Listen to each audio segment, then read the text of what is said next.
Hi guys! Welcome to my YouTube channel. For today's video, meron naman tayong bagong recipe na pwede nyong gawing pagkakakitaan. Ang ating cheesy ubi puto bigas na napakasarap at malambot. For beginners, meron akong tips sa inyo kaya keep on watching until the end this video. Kaya simulan na natin. Narito ang ating mga sangkap. Una, meron tayong 2 cups rice flour at 2 cups evaporated milk. Meron din tayong 1/2 cup white sugar at 1/2 tablespoon dry yeast at 1/4 teaspoon iodized salt at naglagay na rin po ako ng 1 and 1/2 tablespoon OB flavor. Meron din tayong cheese for toppings. Optional lang po ang paglalagay nito. Nasa inyo na po yan kung lalagyan nyo or hindi. Lang tayo ng malinis sa mixing bowl. Samasamahin lang natin ang ating mga ingredient tulad ng rice flour, sugar. Sinunod ko namang nilagay ang ating yeast at iodized salt. Mix lang natin ito hanggang sa mahalo ito lahat. Sinunod ko namang nilagay ang ating evaporated milk. Konti-konti lang sa paglagay ng evaporated milk para mahalo po ito ng mabuti.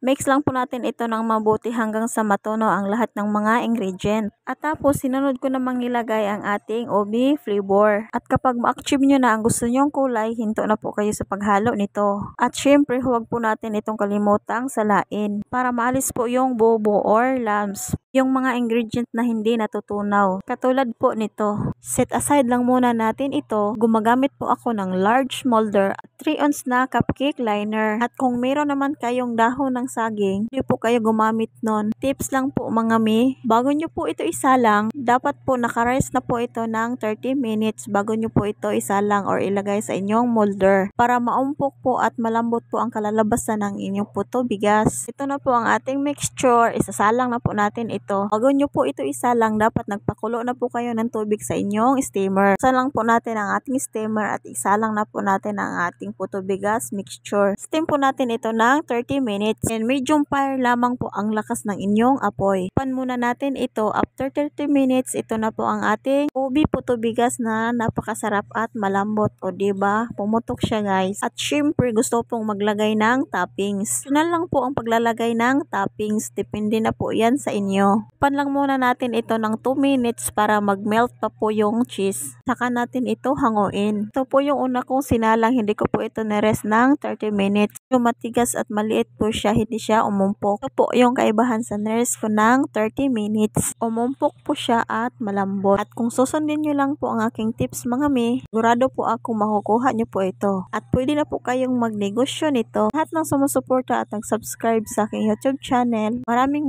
salamat po sa inyong lahat. Sa mga hindi pa nakasubscribe, please subscribe my YouTube channel at i-click nyo rin po ang notification bell para updated po kayo sa mga susunod na video natin. Nikman ko po yung una kong sinalang, medyo matigas po siya para siyang kutsinta. Unlike po sa pangalawa ko pong sinalang, laki po ang ating puto at maumpok. Siyempre, malambot po siya at hindi tulad nung isa. Lahat po ng nanonood ngayon, maraming salamat po sa inyong lahat. Sana po meron po kayo natutunan sa ating negosyo recipe. Kung meron po kayong request na ipaluluto, mag-comment lang po kayo sa baba at gagawan po natin yan ng video. Maraming salamat po sa inyong panonood. Please po, don't forget to subscribe, comment, and share. God bless and bye-bye.